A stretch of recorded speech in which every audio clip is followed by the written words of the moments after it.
Alright, I'm done turning the fan off whenever I'm making a video. You're just going to have to deal with the sound. It is hot in this garage. I think it's 101, something like that.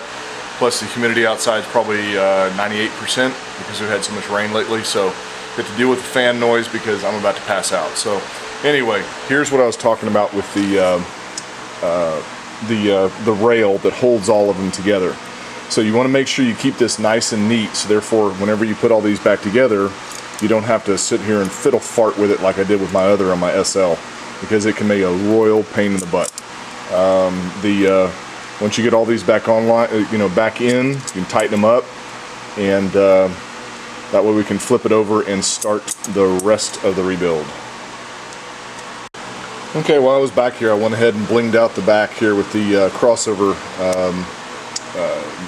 tubes that this old Tempo line used to be, this little gray crap that you should always replace. But I got some red, white, and blue cables or fuel lines, so I'll put red here and then do blue for the fuel. I don't know, depends on how much I have. But once I got this on, I kind of thought, well, wait a minute, I can't put these on until I test the pop-off pressure, because isn't this going to backfeed to each one and show a false reading? So I don't know, if I do, I'll take them off, no big deal. But anyway, so we are done on the back. We can rotate it over here. Alright, so each one of these we need to take all this stuff out. We need to take this screw out, this screw, and this little one down there, so all this stuff pops out. So let's see if I can do this while holding the camera. I doubt it. Yeah, what we'll do is we'll use Mr. Impact.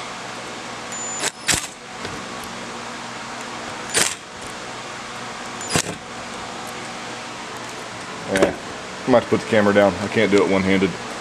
So anyway, I'm going to take these out and I'll show you what it looks like underneath. Okay, so I've got all the screws out, and I just realized I had it zoomed in, so sorry if it was too close. Basically what you're going to do is you're going to take all the screws out and you're going to set them aside. Alright, and then this one comes out. This is the metering rod, or I guess you'd say metering rod, I'm so used to cars, but when you pull this out, set that aside, actually use it to pull out your little needle. You see that little thing right there? Let's see if we can get it to focus on there. There we go. That's what lets the fuel into the carb, and it really helps if you have a little magnetic tip screwdriver, so you can get all the little retainers out and so on and so forth. So that is out.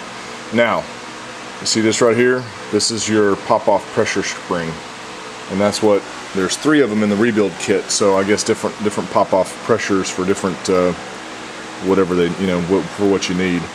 So anyway, I'm going to set that down right here, and then this little piece right here pops out. And on the back side is that little piece right there. See that? That's actually right on this back side. Take that screw off and then put that on.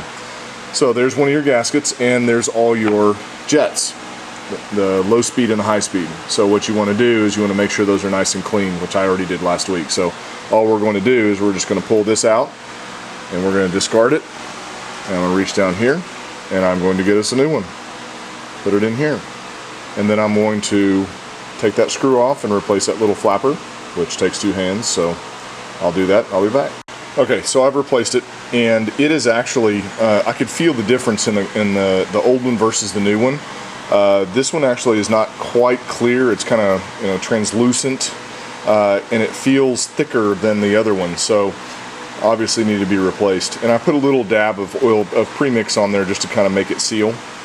And like I said, I've already cleaned those out, those jets out the last weekend, which honestly they didn't need to be cleaned out. So what we're going to do is we're going to put this back in there, and we're going to reload our screws and tighten down to make a seal.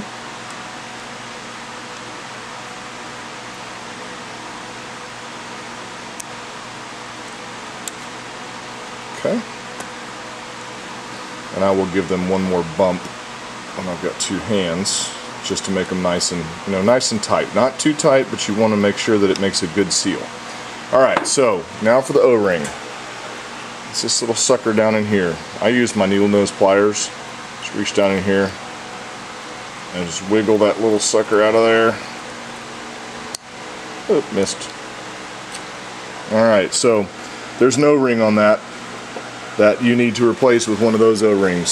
So I've got to figure out which one it is and put it on there. So I'll figure it out and let you know.